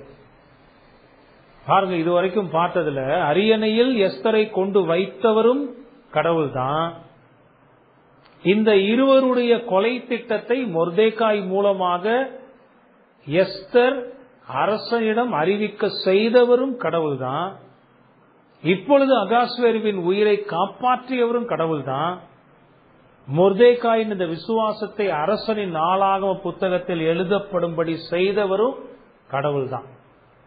இதெல்லாம் அவருடைய செயல்களாக இருக்கிறது. அப்ப எங்க சொல்ல முடியும் அந்த முரண்பாடுள்ள மனிதர்களை போல இங்க கர்த்தர் ஆண்டவர்னு பேரே இல்லைங்க, அதனால இது கடவுளுடைய வார்த்தை இல்ல. இல்ல, இதையெல்லாம் வரலாற்றில் செயல்படுத்தி கொண்டிருக்கிற, எல்லாவற்றையும் ஆண்டு கொண்டிருக்கிற தேவன் இதை செய்திருக்கிறார். இப்போ உங்களுக்கு புரியுதா நான் ஏன் கர்த்தர் ஆளுகிறார்னு ஒவ்வொரு பிரசங்கத்திலையும் குறிப்பிட்டு கொண்டிருக்கிறேன்னு? இதே கர்த்தர் தான் இன்னைக்கும் எல்லாவற்றையும் ஆளுகிறவராக இருக்கிறார். இனி உலகத்தின் முடிவு பரியந்தமும் நடக்க போகிற எல்லாவற்றையும் ஆளுகிறவராகவும் நம்முடைய ஆண்டவர் தான் இருக்க போகிறார். வேற யாரும் இந்த உலகத்தின் செயல்களை திட்டமிட முடியாது. நல்ல காது கொடுத்து கொஞ்சம் கேளுங்க. கிறிஸ்தவர்களுக்கு இப்ப வர வர மந்த செவியும் ரொம்ப காது கேட்கறது குறைவும் புத்தி மந்தமாயி போயிருக்கு. யூடியூப்ல, இந்த Facebookல இதுலெல்லாம் பாத்தீங்கன்னா நிறைய பேர் கிளம்பி வந்துட்டான். இறுதி கால போதனைகள், கடைசி கால போதனைகள்னு கொண்டு வந்து இது நடக்க போகுதுன்னு சொல்லி சொல்லி இருக்கிறவர்கள் எல்லாம் பயமுறுத்திக்கிட்டே இருக்கிறான். பூச்சாண்டி வேலை செய்யறான். இப்ப நிறைய கிறிஸ்தவர்கள் பாத்தீங்கன்னா, ஐயோ பிரதர் இப்படி எல்லாம் நடக்குதாமே, வேதத்தை இதெல்லாம் சொல்லப்பட்டிருக்காமே, இதெல்லாம் நிறைவேறிச்சாமே, அடுத்து இது நடக்க போகுதாமே, இந்தியாவில் அணுகுண்டு போட போறாங்களாமே, இப்படியே கேட்டு கேட்டு கேட்டு பயந்து பயந்து இப்படி நடந்துருமோ அப்படி நடந்துருமோன்னு வாழ்ந்துட்டு இருக்கிற கிறிஸ்தவர்கள் இருக்கதாங்க செய்யறாங்க. கிறிஸ்தவ போதகர்கள்னு தங்களை சொல்லிக்கிட்டு மக்களை பயமுறுத்தி கொண்டிருக்கிறவங்க இருக்கிறாங்க. ஆனா அந்த வார்த்தைகளை கேட்கிற நீங்க ஒரு விஷயத்தை உங்க இருதயத்துல உறுதியாக பதித்துக் கொள்ளுங்கள். தேவன் ஆளுகிறார். தேவன் ஆளுகிறார். அவருடைய ஆளுகை நித்திய ஆளுகை. அவர் எது நடக்கணும்னு தீர்மானித்திருக்கிறாரோ அது நடக்கும். நீங்க பயப்படுறதுனால அது நடக்காம போயிடும் நினைக்கிறீங்களா? சொல்லுங்க. ஐயோ இப்படி நடந்துருப்போன்னு எனக்கு பயமா இருக்கு சார், அப்ப அதனால அது நடக்காம போயிருமா? அது நடக்கணும்னு கடவுள் திட்டமிட்டு இருந்தா, அவர் திட்டமிட்டிருக்கிற அந்த நேரத்தில் அது நிச்சயம் நடந்தே தீரும். அதை மாற்றுவதற்கு யாருக்குமே அதிகாரம் இல்லை. நாடுகள் எல்லாம் ஒண்ணு சேர்றாங்க. 3வது உலக யுத்தத்துக்கு உலகம் தயாராகிக்கிட்டு இருக்கு. இந்தியாவில 75% அழிக்கிறதுக்கு முடிவு பண்றாங்க. இப்படி எல்லாம் சொல்லி பொருளிய கிளப்பி பயத்தை ஏற்படுத்தி மக்களை பீதியில வைக்கிறாங்க. ஆனா இதுக்கு மத்தியில இந்த விசுவாசம் உங்களுடைய இருதயத்தில் இருந்தா கர்த்தர் ஆளுகிறார். ஸ்ரீலங்கா பொருளாதாரத்துல வீழ்ந்தது போல நம்ம நாடு வீழ்ந்து ஒண்ணு இல்லாம போகுதுங்க. ஒரு இட்லி 500 ரூபாய்க்கு வாங்கக்கூடிய காலம் வரப்போறாங்க. ஒரு கிலோ அரிசி 1000 ரூபாய்க்கு வாங்க போறோமாங்க. எல்லாம் பார்த்து பயந்துகிட்டு இருக்க முடியுமா? வாழ்க்கையை பயந்து பயந்து கழிக்க முடியுமா? இங்க என்ன பாடம் பார்க்கிறோம்? நம்முடைய ஆண்டவர் சதா காலங்களிலும் ஆளுகிறார். நாடுகள் அல்ல, நாடுகளின் அதிகாரிகள் அல்ல, அதிபதிகள் அல்ல, உயர்ந்த அதிகாரத்தில் இருப்பவர்கள் அல்ல, செல்வந்தர்கள் அல்ல, ஐஸ்வர்யவான்கள் அல்ல, யாரும் இதெல்லாம் தீர்மானிக்கல. எல்லாவற்றையும் தீர்மானித்து எல்லாவற்றையும் ஆளுகை செய்து நடத்தி கொண்டிருக்கிறவர் நம்முடைய ஆண்டவர். நாடுகளை மட்டும் இல்ல, அண்ட சராசரத்தில் நடக்கிற ஒவ்வொரு நிகழ்ச்சிகளை மட்டுமல்ல, உங்களுடைய என்னுடைய தனிப்பட்ட வாழ்க்கையில, இந்த உலகத்தில் இருக்கிற ஒவ்வொரு மனிதனுடைய தனிப்பட்ட வாழ்க்கையில நடக்கிற சம்பவங்கள் எல்லாவற்றையும் ஆளுகிறவர் ஆண்டவர். இந்த நம்பிக்கையும் இந்த விசுவாசமும் உங்களுக்கு இருந்தா நீங்க எதுக்காவது பயப்பட முடியுமா? எதுக்காவது திகில் அடைய முடியுமா? அப்பா உன்னைய வேலையில இருந்து தூக்குறதுக்கு முடிவு பண்ணிட்டாங்கப்பா, அவன் வேலை இல்லாம போக அவன் பயப்பட மாட்டான், திகில் அடைய மாட்டான், சந்தோஷப்பட்டு ஆண்டவருக்கு நன்றி சொல்லுவான். அவன் உண்மையான விசுவாசி. அற்ப விசுவாசம் உள்ளதுன்னு ஆண்டவர் வைராரு பார்த்தீங்களா? அதுதான் ஆடிட்டு கிடக்கும். கதவு கீழ் மூலையில் ஆடுகிறது போல, காற்றுல பறக்கிற பதரை போல. நல்ல விசுவாசம் ஆண்டவர் மேல இருக்கிற எந்த ஒரு மனிதனும் பயப்பட மாட்டான். தெரியுமா? அவனுக்கு தெரியும், இந்த வேலையை கொடுத்து இவ்வளவு நாள் என்னை பாதுகாத்தவர் ஆண்டவர். இந்த வேலையே இல்லைனாலும் என்னை பராமரிக்க அவரால் முடியும். மத்தேயு 6வது அதிகாரத்துல பார்த்தோமா இல்லையா? அவரால் என்ன செய்ய முடியும்னு. ஆகவே அந்த பயம், கவலை அதெல்லாம் இருக்காது. அவன் ரொம்ப ஹாப்பியா இருப்பான். ஒரு பறவையை போல இருப்பான். ஆண்டவர் மீது நம்பிக்கை. வரக்கூடிய சங்கீதத்துல வாசிக்கிறல்ல, துர்செய்தியை கேட்பதினால் அவனுடைய இருதயம் என்ன செய்யாதான்? கலங்காது, பயப்படாது. அவன் ரொம்ப உறுதியா இருப்பான். ஏன்னா இதையும் அனுமதிக்கிறவர் என்னுடைய ஆண்டவர். இதன் மூலமாக ஆண்டவர் என்னுடைய வாழ்க்கையில் செயல்படுகிறார், என்னை காப்பாற்றுவார், வழி நடத்துவார். அதான் விசுவாசம். இந்த விசுவாசம் உங்க இருதயத்தில் இருக்கா? இந்த விசுவாசம் இப்ப நாம பார்க்கிற விசுவாசம் உங்க இருதயத்தில் இருக்கா? உங்க ஆண்டவர் மேல இப்படி ஆணித்தரமான நம்பிக்கை இருக்கா? அப்படி இருந்தா நீங்க பயப்பட மாட்டீங்க, கலங்க மாட்டீங்க. உலகத்துல எவனும் என்னமும் சொல்லிட்டு போறான், எனக்கு பயம் இல்ல, கலக்கம் இல்ல. காரணம் என்ன? என் தேவன் ஆளுகிறார். அவர் அனுமதிக்காம ஒண்ணு நடக்காது. அவர் அனுமதிக்காம என் வாழ்க்கையிலே ஒண்ணு நடக்காது. ஒவ்வொரு புத்தகத்திலையும் ஒவ்வொரு அதிகாரத்திலையும் இதை தான் பாக்குறேன். ஏன் நான் இதை மறுபடியும் மறுபடியும் அழுத்தி நான் சொல்லிக்கிட்டே வர்றேன் ஒவ்வொரு பிரசங்கத்திலையும்? இதை கேட்டு கேட்டு கேட்டு உங்களுடைய இருதயம் இந்த சத்தியத்தில் பக்குவப்பட வேண்டும். எந்த துன்பத்தாலும் எந்த ஒரு கஷ்டத்தினாலும் உங்க இருதயம் அசைக்கப்படாதபடிக்கு நல்ல நங்கூரமிட்ட ஒரு கப்பலை போல உறுதியாக இருக்கும். காற்று அடிக்கலாம், புயல் வரலாம், கப்பல் அலைகளினால் அலைக்கழிக்கப்படலாம். நங்கூரமிட்ட படகை போல உறுதியாக இருங்கள். இந்த சத்தியத்துல தேவன் மீது விசுவாசமாக இருங்கள். தேவன் நிச்சயமாக உங்களை ஆசீர்வதிப்பார்.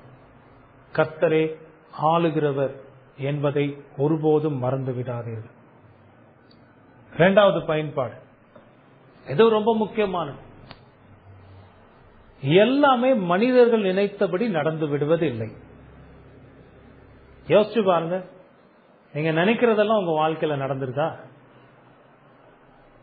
ஒன்னு ரெண்டு தாங்க நடக்குது.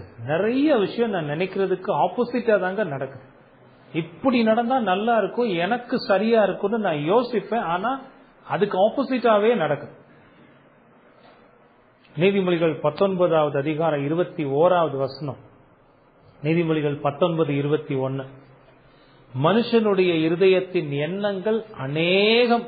ஒரு பிரசங்கத்துல கேட்டேன், ஒரு பிரசங்கி சொல்லுகிறார், ஒரு நாள்ல ஒரு மனுஷனுடைய சிந்தனைகள் 10,000க்கும் அதிகமா.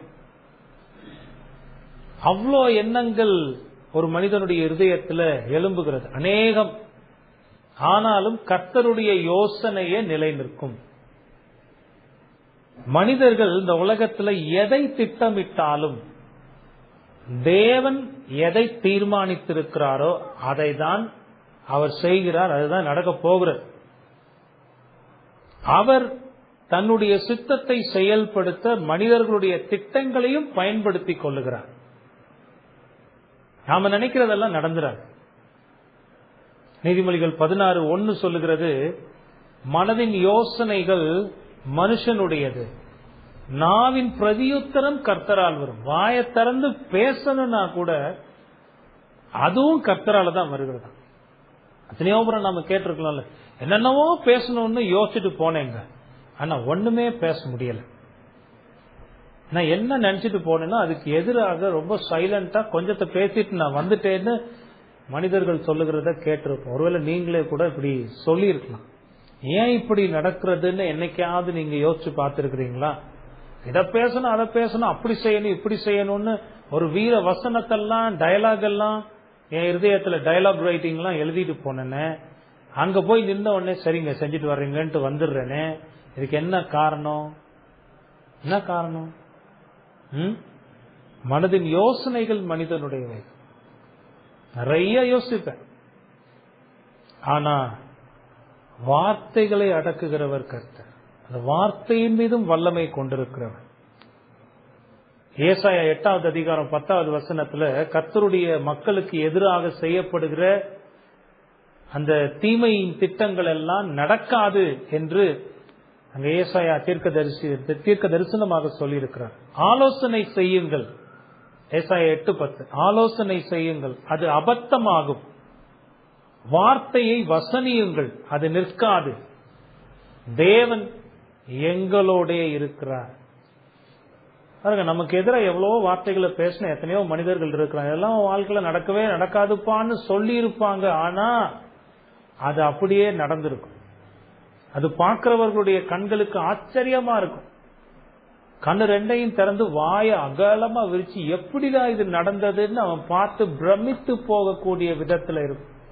83வது சங்கீதம் இன்னைக்கு வாசிச்சோமே, அந்த சங்கீதத்துல ஆசாப் என்ன சொல்லுகிறார்? அவங்க வாயை பிளந்து பார்க்கட்டும் ஆண்டவரே, உம்முடைய செயல்களை அவங்க வாயை திறந்து ஆன்னு பார்க்கட்டும். அப்படிதான் கர்த்தர் தம்முடைய மக்களை நடத்துகிறவராக இருக்கிறார். ஏசாயா 14:24வது வசனம் பாருங்க. ஏசாயா 14:24. நான் நினைத்திருக்கிறபடியே நடக்கும், நான் நிர்ணயித்தபடியே நிலை நிற்கும் என்று சேனைகளின் கர்த்தர் ஆணையிட்டு சொன்னார். என்ன பார்த்தீங்களா? எந்த மனுஷன் நினைக்கிறதெல்லாம் நடக்காதுங்க. நாம நினைச்சதும் நடக்காது. ஆண்டவர் சொல்லுகிறார், நான் நினைத்திருக்கிறபடியே நடக்கும், நான் நிர்ணயித்தபடியே நிலை நிற்கும் என்று சேனைகளின் கர்த்தர் ஆணையிட்டு சொன்னார். பாத்தீங்களா? எவ்வளவு அஃபர்மேஷன் பாருங்க, எவ்வளவு ஒரு உறுதி. அதே அதிகாரம் 27வது வசனத்துல பாருங்களேன், சேனைகளின் கர்த்தர் இப்படி நிர்ணயித்திருக்கிறார், யார் அதை வியர்த்தமாக்குவான்? அவருடைய கை நீட்டப்பட்டிருக்கிறது, யார் அதை திருப்புவான்? பிக்தானும் தேரேசும் இப்ப அகாஸ்வேருவின் மேல கை போட முடியாது என்று ஆண்டவர் தீர்மானித்திருக்கிறார். அவங்க எவ்வளவு முயற்சி பண்ணி முடியுமா? முடியாது. மொர்தெகாயினுடைய பெயர் ராஜாவுடைய டைரியில எழுதணுங்கிறது அவருடைய திட்டம். அதை யாராவது மாற்ற முடியுமா? முடியாது.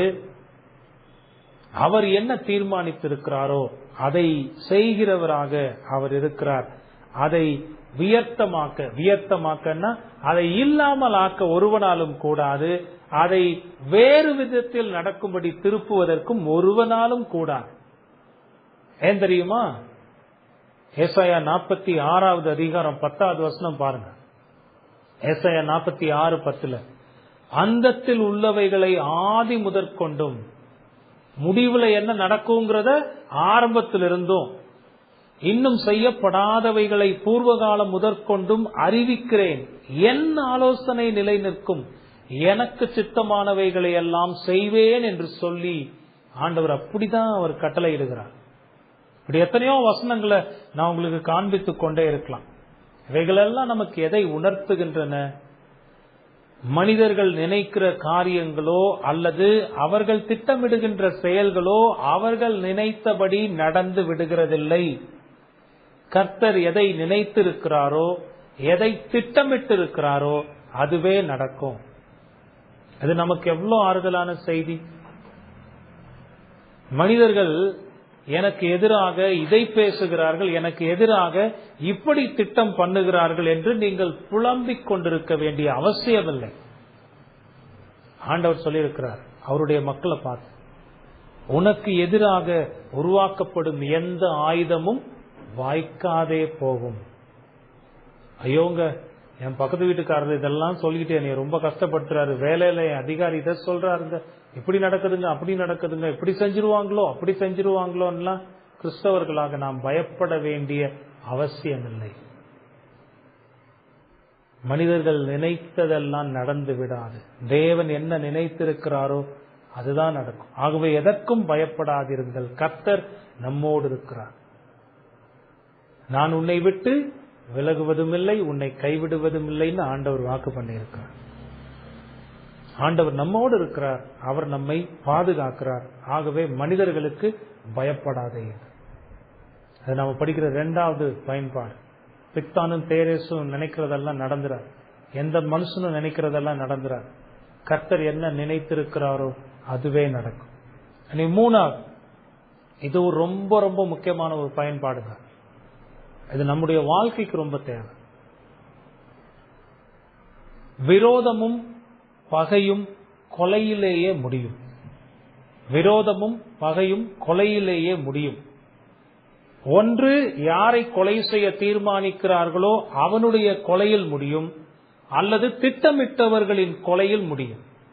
இந்த சம்பவத்துல பார்க்கும்போது யார் திட்டமிட்டானோ, கொலை செய்ய திட்டமிட்டவர்களுடைய முடிவு கொலையிலேயே வந்து சேர்ந்திருக்கிறது. பிக்தானும் தேரேசும் தூக்கில் போடப்பட்டு கொலை செய்யப்பட்டார்கள்.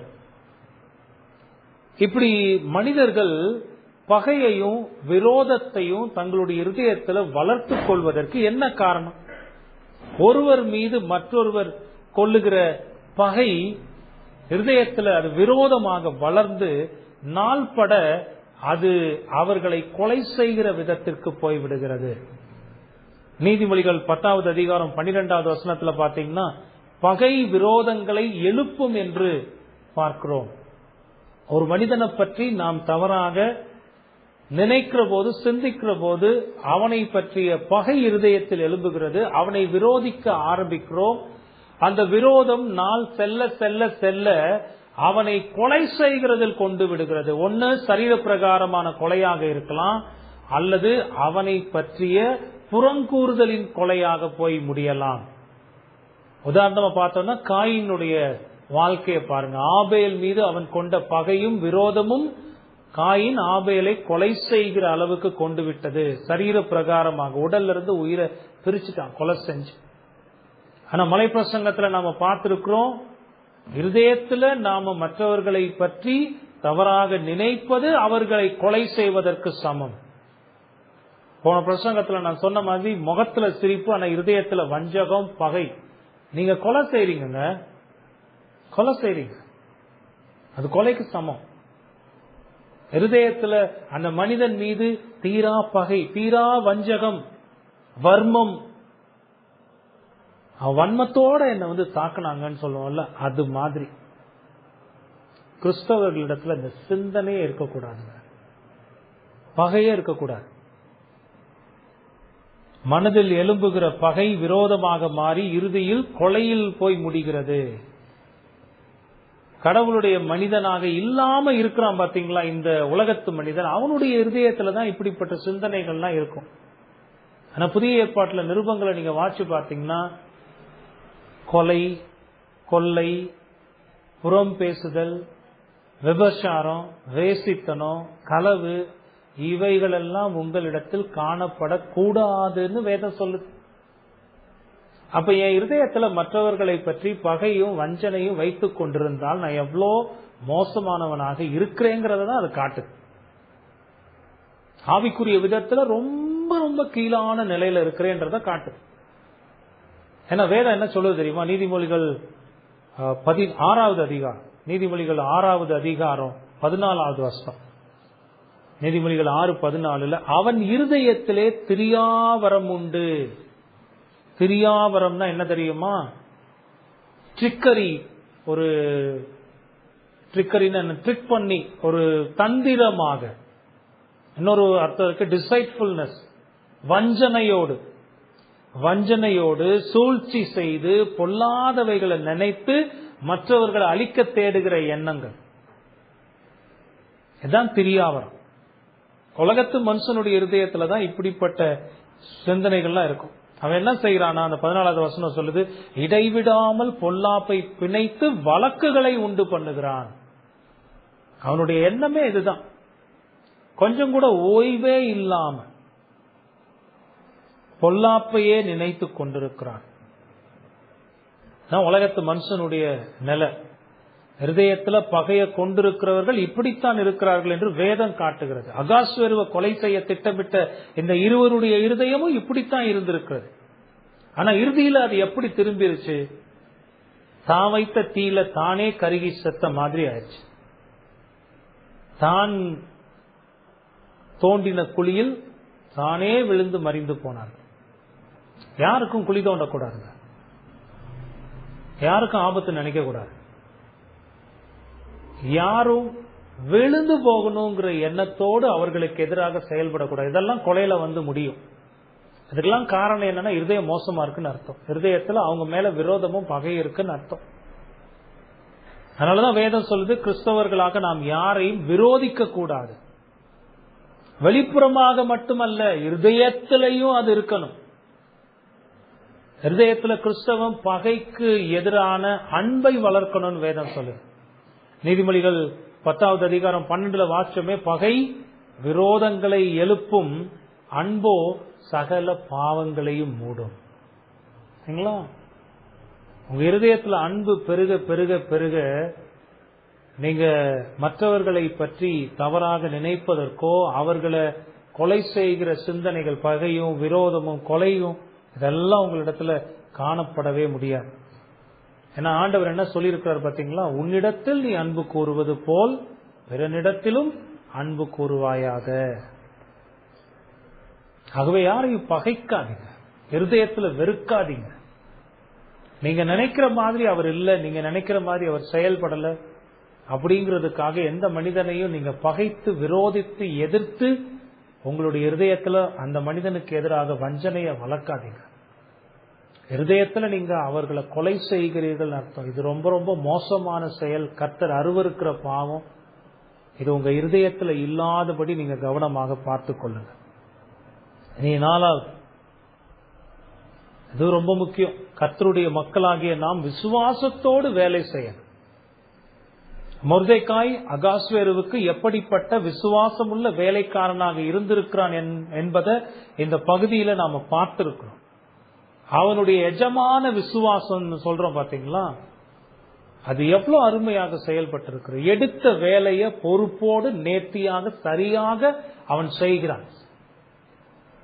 அவனுடைய எஜமான விசுவாசம் அவனுக்கு மட்டுமல்ல, அவனுக்கே தெரியாது, அவனுடைய இனத்திற்கே அது மிகப்பெரிய நன்மையை கொண்டு வந்து சேர்க்க போகிறது என்று.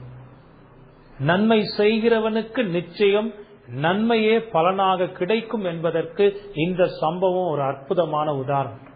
நீங்க தீமையை விதைத்தால் தீமையையே அறுப்பீர்கள், நன்மையை விதைத்தால் நன்மையை அறுப்பீர்கள். நீங்கள் எதை விதைக்கிறீர்களோ அதையே அறுப்பீர்கள் என்று வேதம் சொல்லுகிறது. ஆண்டவர் சொல்லலையா? நீங்கள் எதை விதைக்கிறீர்களோ அதையே அறுப்பீர்கள். மத்திய 5வது அதிகாரத்துல 44வது வசனத்தில் ஆண்டவர் சொல்லுகிறார், நான் உங்களுக்கு சொல்லுகிறேன், உங்கள் சத்துருக்களை சிநேகியுங்கள், உங்களை ஸ்தபிக்கிறவர்களை ஆசீர்வதியுங்கள், உங்களை பகைக்கிறவர்களுக்கு நன்மை செய்யுங்கள், உங்களை நிந்திக்கிறவர்களுக்காகவும் உங்களை துன்பப்படுத்துகிறவர்களுக்காகவும் ஜெபம் பண்ணுங்கள். இதுதான் ஒரு கிறிஸ்தவனுடைய மனப்பான்மையாக இருக்கணும். இந்த கிறிஸ்டியன் ஆட்டிடியூட். இப்படி இருக்கிறவன் தான் கிறிஸ்தவன். கிறிஸ்தவம் இதுலதான் தங்கி இருக்கிறது. இன்றைக்கு இப்படிப்பட்ட குணங்கள் கொண்ட கிறிஸ்தவர்கள் தான் தேவையாகவும் இருக்கிறார்கள். பொய்யையும் புரட்டையும் சொல்லி மக்களை வஞ்சித்து கூட்டம் சேர்க்கிற கிறிஸ்தவர்களுக்கு மத்தியில இப்படிப்பட்ட உன்னதமான குணங்களை பிரதிபலிக்கிற கிறிஸ்தவர்கள் தேவைப்படுகிறார்கள். யோசிச்சு பாருங்க, உங்களை நீங்க இப்படிப்பட்ட குணங்களை பிரதிபலிக்கிறீர்களா? இருக்கிற இடத்துல விசுவாசத்தோடு வேலை செய்கிறீர்களா? உங்களுக்கு கொடுக்கப்பட்ட வேலைகளை சிறப்பாக செய்கிறீர்களா? நேரத்துக்கு செய்கிறீர்களா? அது சரியா செய்றீங்களா? கம்ப்ளீட்டா செய்றீங்களா? முழுமையா செய்றீங்களா? யோசிச்சு பாருங்க. செய்யக்கூடிய திராணியும் திறமையையும் கடவுள் கொடுத்திருக்கும் போது அவைகளெல்லாம் வைத்து சோம்பற்கையால் அதை செய்யாமல் விட்டு விடுகிறீர்களா? ஆபத்து. அது கடவுளுடைய பிள்ளைங்கிறதுக்கு அடையாளமே இல்லை. கடவுள் சகலத்தையும் நேர்த்தியாக 6 நாள்ல உலகத்தை படைக்கணும்னு 6 நாள்ல அதை முடித்தார். சரியாக செய்தார், நேரத்திற்கு செய்தார், முழுமையாக செய்தார், சிறப்பாக செய்தார். அததான் கிறிஸ்தவர்களாக நாமும் நம்முடைய வேலை ஸ்தலங்கள்ல இருக்கணும். வேலை ஸ்தலங்கள்ல மட்டும் இல்ல, வீட்டுல இருக்கும்போது அதுதான் ஒரு கணவனாக, மனைவியாக, பிள்ளைகளாக, சமுதாயத்துல நாம இருக்கிற பொறுப்புகள்ல எல்லாவற்றிலேயும் நேர்த்தி உள்ளவர்களாக இருக்கும். 100% பெர்ஃபெக்டா இருக்க முடியாட்டினா கூட எவ்வளோ எக்ஸலண்டா அதை செய்ய முடியுமோ அவ்வளோ எக்ஸலண்டா அதை செய்யறதுக்கு நம்ம முயற்சி பண்ணணும். எபேசியர் 6வது அதிகாரம் 5-8 வசனங்களை பார்த்துக்கோங்க. அங்க வேலைக்காரருக்கு பவுல் புத்தி சொல்லுகிறார். வேலைக்காரரே, நீங்கள் கிறிஸ்துவுக்கு கீழ்ப்படுகிறது போல சரீரத்தின்படி உங்கள் எஜமான்களாய் இருக்கிறவர்களுக்கும் பயத்தோடும் நடுக்கத்தோடும் கபடற்ற மனதோடும் கீழ்ப்படிந்து மனுஷருக்கு பிரியமாய் இருக்க விரும்புகிறவர்களாக பார்வைக்கு ஊழியம் செய்யாமல் கிறிஸ்துவின் ஊழியக்காரராக மனப்பூர்வமாய் தேவனுடைய சித்தத்தின்படி செய்யுங்கள். அடிமையானாலும் சுயாதீனம் உள்ளவனானாலும் அவனவன் செய்கிற நன்மையின்படியே, பாருங்க, அவனவன் செய்கிற நன்மையின்படியே கர்த்தரிடத்தில் பலனை அடைவான் என்று அறிந்து மனுஷருக்கென்று ஊழியம் செய்யாமல் கர்த்தருக்கென்றே நல் மனதோடே ஊழியம் செய்யுங்கள். மொர்தெகாய் இப்படி தேவனுக்கு பயந்து நன்மை செய்த ஒரு மனிதன். நாமும் இப்படிப்பட்ட மாதிரிகளை பின்பற்றி விசுவாசம் உள்ள வேலைக்காரர்களாக வேலை செய்து தேவனை மகிமைப்படுத்த இது ஒரு நல்ல பாடமாக நாம் பார்க்கிறோம். விரோதத்தின் மக்களாக அல்லாமல் விசுவாசத்தின் மக்களாக வாழ்வோம். பிரசங்கத்தில் அதுதான் ஒரு உறுதி எடுக்கும். விரோதத்தின் மக்களாக நான் வாழக்கூடாது ஆண்டவரே, விசுவாசத்தின் மக்களாக நான் வாழ்ந்து உம்முடைய நாமத்தை மகிமைப்படுத்த உதவி செய்யும். தான் நம்முடைய ஜெபமாக, நம்முடைய நோக்கமாக இருக்கு. அப்படி இருக்கும்போது ஆண்டவர் நிச்சயமாக நம்மை ஆசீர்வதிப்பார். தேவன் தாமே இந்த வார்த்தைகளை ஆசீர்வதிப்பாராக.